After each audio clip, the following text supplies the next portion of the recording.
दोस्तों आज के इस सेशन में भी हम लेकर आए हैं एलसीएम एंड एचसीएफ के महत्वपूर्ण सवाल जो कि आपके प्रीवियस ईयर में पूछे जा चुके हैं, चाहे वो एसएससी हो, रेलवे हो या फिर कोई और एग्ज़ाम हो। उन सभी के सवाल हम यहाँ पर महत्वपूर्ण सवाल जो कि अच्छे लेवल के सवाल हैं उनको हम यहाँ पर लेकर आए हैं और एकदम बेस्ट तरीका हम आपको बताने वाले हैं। ट्रिक्स के बारे में बात करेंगे, कॉन्सेप्ट इनका अच्छे समझेंगे, तो सब कुछ यहाँ पर डिस्कस करने वाले हैं। तो दोस्तों चलिए शुरू करते हैं। वीडियो में आपको अंत तक बने रहना है ताकि हर एक सवाल आपसे अच्छे से बनने लगे।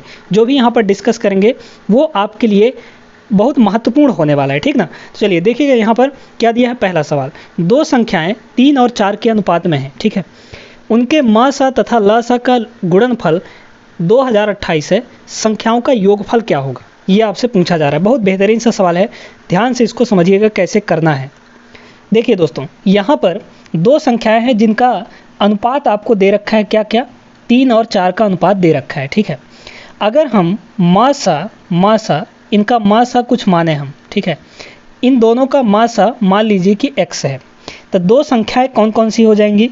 एक हो जाएगा हमारा 3x और एक हो जाएगा हमारा 4x। अब यहाँ पर इस चीज़ को समझिए कि हम इस मासा से या फिर मासा को ही क्यों x माने हैं, मासा ही क्यों x माने हैं, ये आपको समझना पड़ेगा। क्योंकि देखिए दोस्तों, जो मासा होता है वो क्या होता है, एक तरह से देखा जाए कि जो सभी संख्याओं में कॉमन चीज़ हो वही तो हमारा मासा होता है।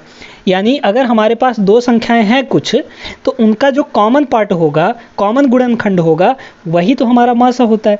तो इन दोनों में देख लीजिए, जो हम यहाँ पर संख्याएं लिए हैं 3x और 4x, इन दोनों में कॉमन क्या है, x और x, यही तो हमारा मासा होगा। इसीलिए हमने x को यहाँ पर मासा को x माना है।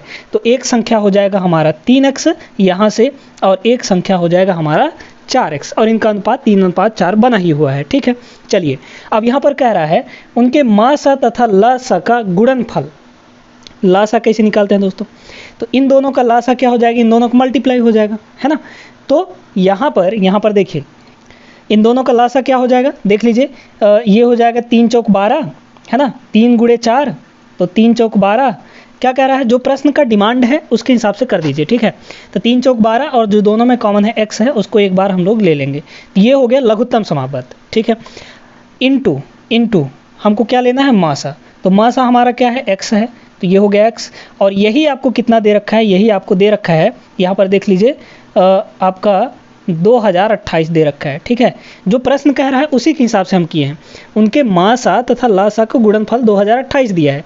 तो यहाँ पर देख लीजिए, ये हो गया लासा और ये हो गया मासा, क्योंकि हमने x को मासा माना था, ठीक है। चलिए अब यहाँ पर x का वैल्यू आपको बस निकालना है, आराम से बन जाएगा।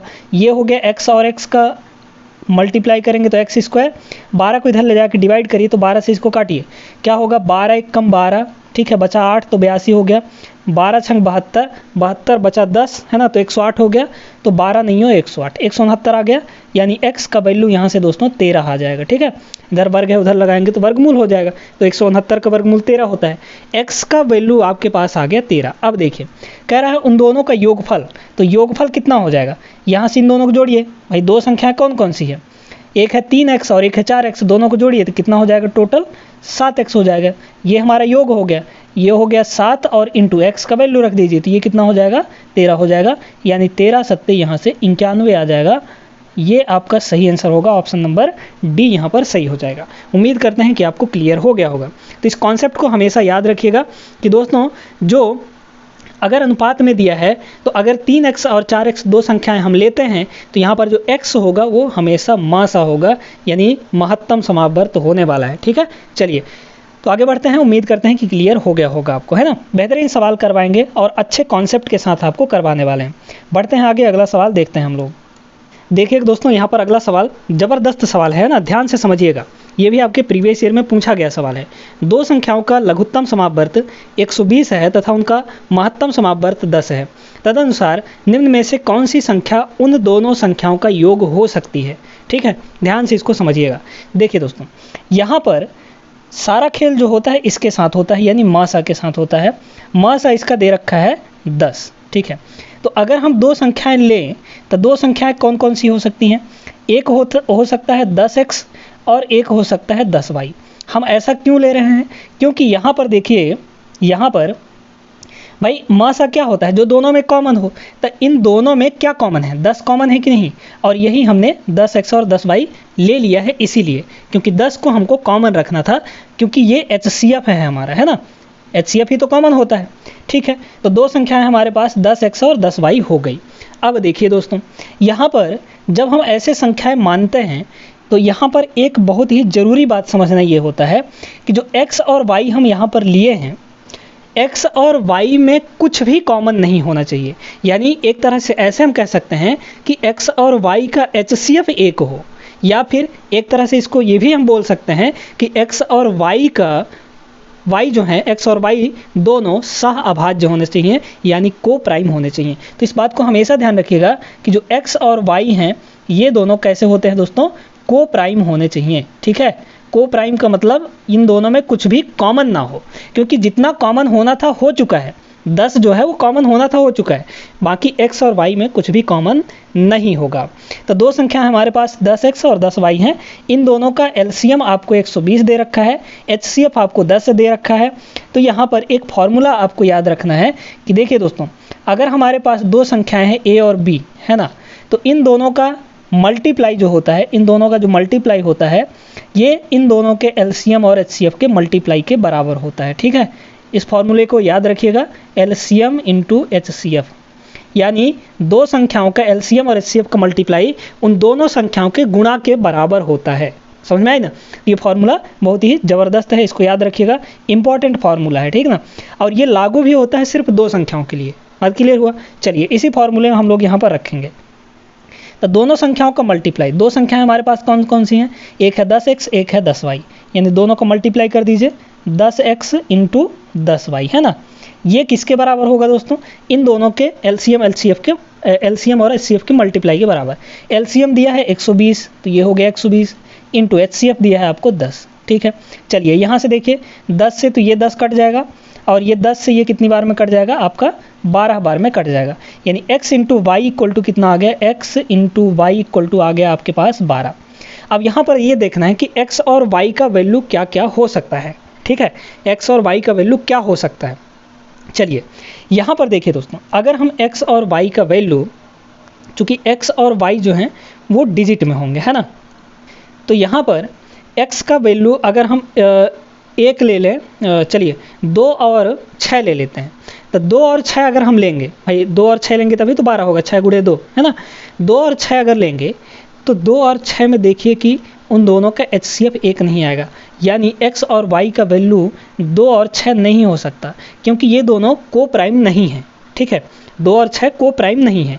क्यों नहीं है, क्योंकि जो 2 है वो 6 में शामिल है कहीं ना कहीं देखा जाए तो। ठीक है, तो 2 और 6 तो नहीं हो सकता।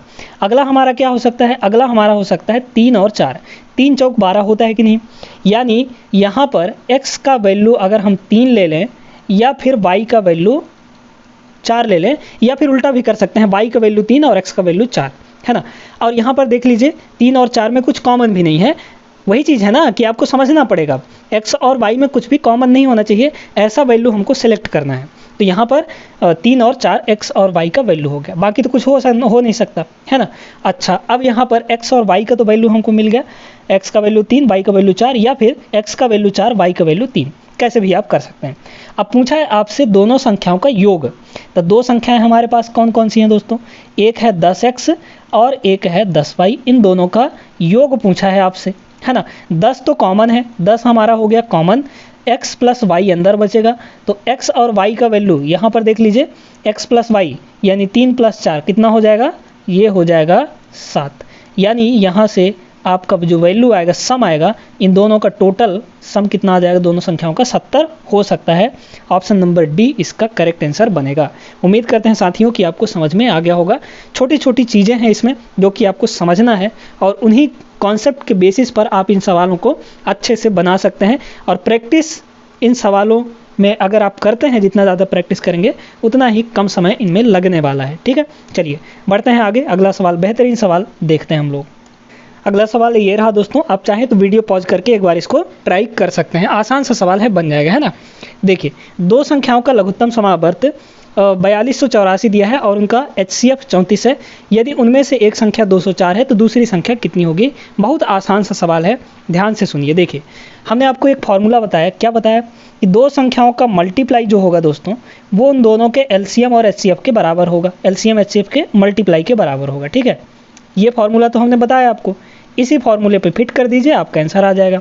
देख लीजिए, यहाँ पर कह रहा है कि एक संख्या 204 है, मतलब यहाँ पर एक संख्या जो है वो 204 है, दूसरी संख्या के बारे में हमको नहीं पता है।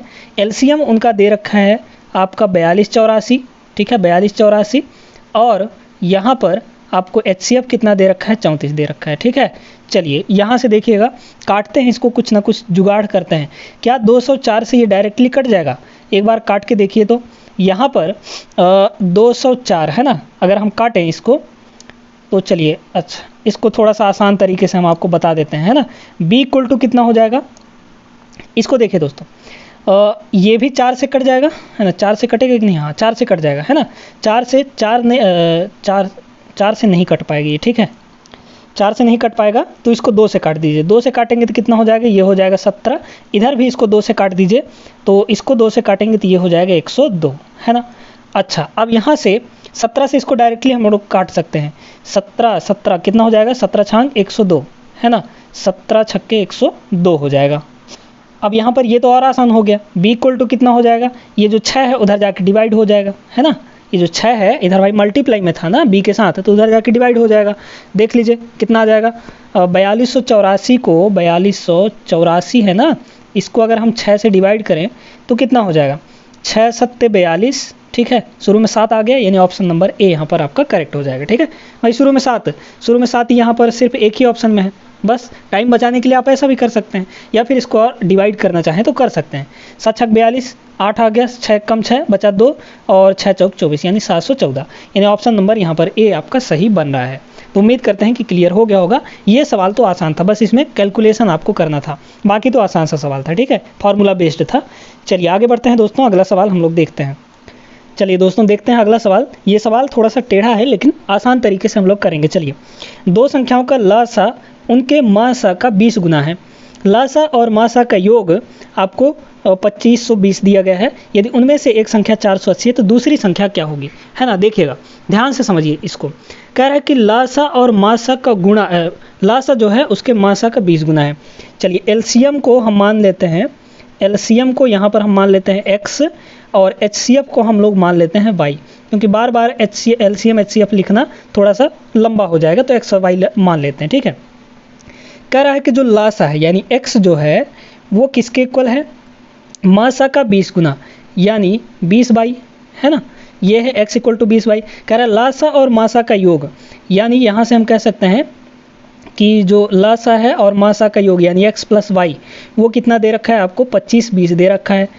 देखिए यहाँ से दोस्तों, यहाँ से क्या करिए कि x का वैल्यू रख दीजिए यहाँ पर, तो कितना हो जाएगा? x का वैल्यू 20y है तो ये हो गया 20y, और प्लस यहाँ पर y इक्वल टू ये हो जाएगा कितना आपका? अच्छा 25-20 है ना, 250 लिख दिए। चलिए 25-20, ठीक है, तो ये हो जाएगा 25-20 20y और 1y कितना हो गया? 21y, है ना। 21y इक्वल टू ये कितना हो गया? 25-20, फिर से 250 लिखा गया यार, चलिए गलती हो रहा है, 25-20, ठीक है, 25-20। तो यहाँ से 21 से इसको काटिए, 21 से कम 21 बचा 4, तो कितना हो गया? 42, तो 21 दूना 42 यानी 120 आ गया। काट दिए इसको, y का वैल्यू 120 आ गया, यानी मासा, है ना, HCF कितना आ गया? 120 आ गया। अब यहाँ पर x का वैल्यू निकाल लीजिए, तो x का वैल्यू कितना हो जाएगा? 20 गुणे y, तो 20 गुणे कितना? 120, ठीक है।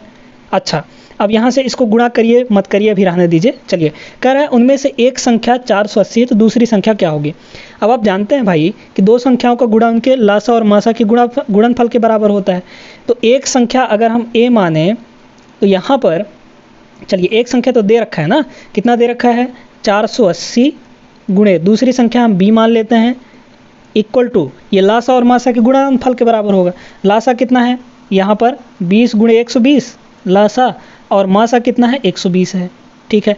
अच्छा, अब यहाँ से इसको काट दीजिए, काट देंगे तो क्या हो जाएगा? ये हो जाएगा 120 और 12 चौक 48, यानी 4 बार में कट गया। 4 से ये कितनी बार में कट जाएगा?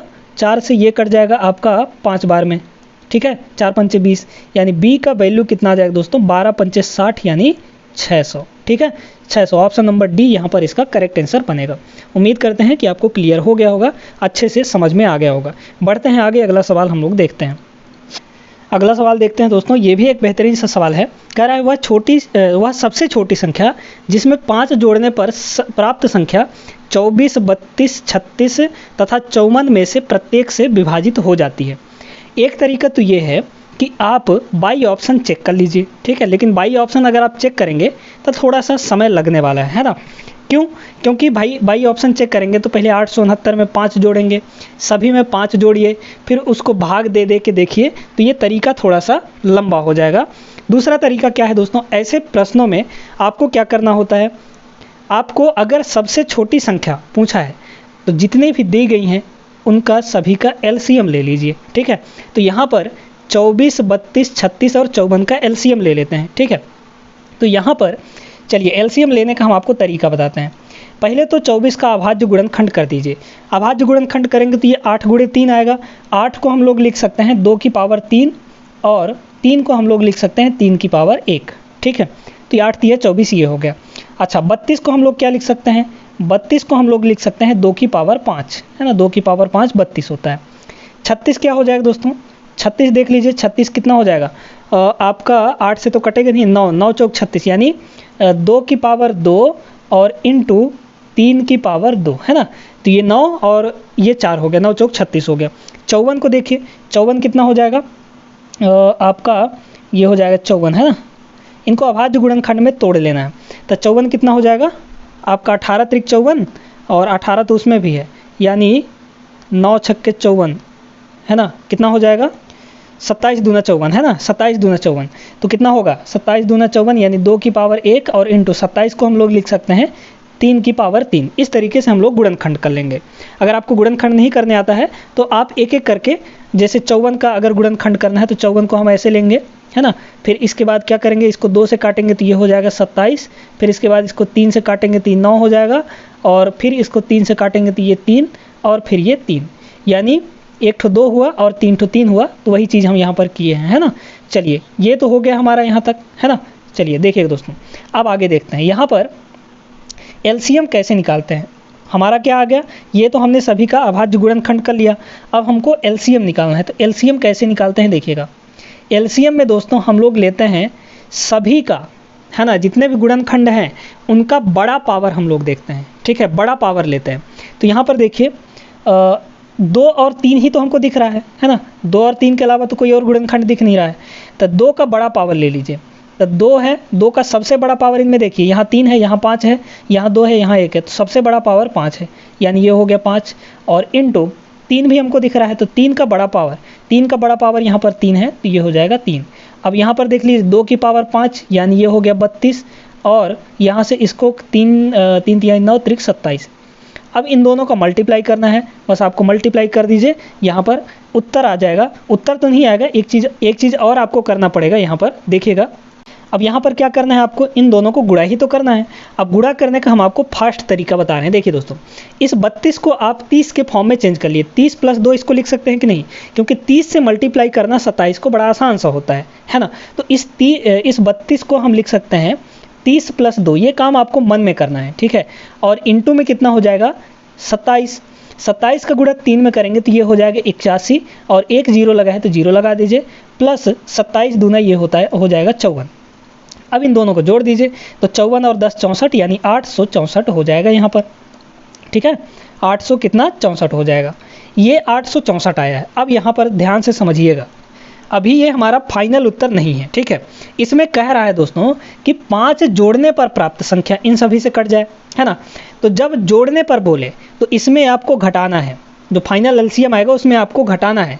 अगर इसमें बोलता कि 5 घटाने पर प्राप्त संख्या इनसे विभाजित हो जाती तो एलसीएम में आपको उतना जोड़ना पड़ता है ना। तो अगर जोड़ने पर बोले तो घटाना है, अगर घटाने पर बोले तो आपको जोड़ना है, उल्टा काम कर देना है।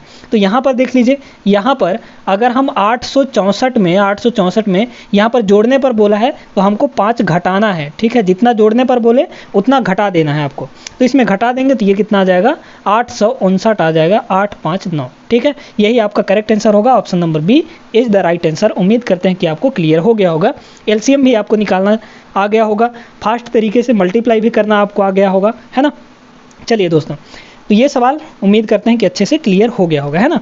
आगे बढ़ते हैं हम लोग, अगला सवाल देखते हैं। बेहतरीन तरीके से हम सारे सवाल को करवा रहे हैं, तो वीडियो अगर पसंद आ रहा है तो वीडियो को लाइक कर दीजिए और अपने दोस्तों के साथ शेयर भी जरूर कर दीजिए अभी के अभी। और अगर आप चैनल पर नए हैं तो भाई सब्सक्राइब भी कर लीजिएगा, ठीक ना। चलिए दोस्तों, यहाँ पर अगला सवाल देखते हैं हम लोग।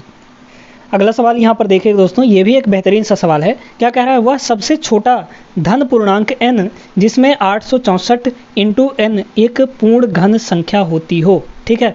यहाँ पर n का आपको सबसे छोटा मान बताना है, ठीक है। देखिएगा यहाँ पर क्या है, 864 इंटू में n है। अब एक काम करिए दोस्तों, यहाँ पर n का वैल्यू बताना है ना, ताकि ये पूर्ण घन बन जाए, है ना, एक पूर्ण घन बन जाए। तो यहाँ पर इसके लिए आपको क्या करना है, सबसे पहले तो इस 864 का आप लोग अभाज्य गुणनखंड कर दीजिए। तो इसका अभाज्य गुणनखंड अभी तो हमने देखा पिछले ही सवाल में, क्या था वो था आपका दोस्तों 32 गुणे 27, यही तो था, है ना। 32 गुणे 27 को ही तो मल्टीप्लाई करने पर 864 आया था, है ना। या फिर जो तरीका हमने बताया था आपको, वैसे भी आप कर सकते हैं, ठीक है। ऐसे गुणनखंड करने वाला जो तरीका होता है उससे भी आप कर सकते हैं। इंटू में क्या है, हमारे पास n है। अब देखिए 32 जो होगा हमारा, वो होगा कितना, 2 की पावर 5, ठीक है, 2 की पावर 5, और इंटू यहाँ पर ये 3 की पावर 3, और इंटू में हमारे पास है n। अब देखिए दोस्तों, अब यहाँ पर ध्यान से समझिए, देखिए ये तो हमारा पहले से घन है, 3 तो पहले से घन है ना। क्यूब, घन का मतलब क्या होता है, पावर में 3 होना चाहिए या 3 का कोई मल्टीपल होना चाहिए, ठीक है, तब तो वो घन कहलाएगा। यहाँ पर देखिए, क्या ये पावर में जो 2 के पावर में 5 है, क्या ये 3 या 3 का कोई गुणनफल है, कोई मल्टीपल है, नहीं ना। इस 5 को हमको 3 का मल्टीपल बनाना है, यानी क्यूब बनाना है यहाँ पर। तो कैसे बनाएंगे, यहाँ पर 2 की पावर 5 पहले से है, यानी 2 जो है 5 बार पहले से मल्टीप्लाई है। अगर एक बार हम और मल्टीप्लाई कर दें इसमें, तो ये 2 की पावर 6 बन जाएगा, है ना। 2 की पावर 6 बन जाएगा, यानी 3 का कोई गुणज बन जाएगा, ठीक है। तो यहाँ पर अगर हम n के जगह पर 2 और मल्टीप्लाई कर दें, तो ये जो 2 है इसके साथ गुणा हो जाएगा, और ये बन जाएगा 2 की पावर 6 और इंटू ये 3 की पावर 3। अब ये संख्या पूरी तरीके से हमारा घन बन चुका है, ठीक है, घन हमारा बन चुका है। तो यहाँ पर अब अच्छा, इसका घन क्या होगा ये तो आपको समझना पड़ेगा। देखिए यहाँ पर भाई इस 2 की पावर 6 को आप लोग ऐसे लिख सकते हैं, क्या, 2 की पावर 2 और इसका क्यूब, क्योंकि यहाँ पर जो ब्रैकेट होता है उसके अंदर और बाहर अगर पावर होते हैं तो मल्टीप्लाई हो जाता है। तो इस 6 को हम 2 की पावर 2 और उसका क्यूब लिख सकते हैं, और इंटू में ये 3 की पावर 3 है ही, ठीक है। अब इसी तरीके से ये तो हो गया 4 की पावर क्यूब, है ना भाई। 2 की पावर 2 कितना होता है, 4 का क्यूब इंटू 3 का क्यूब।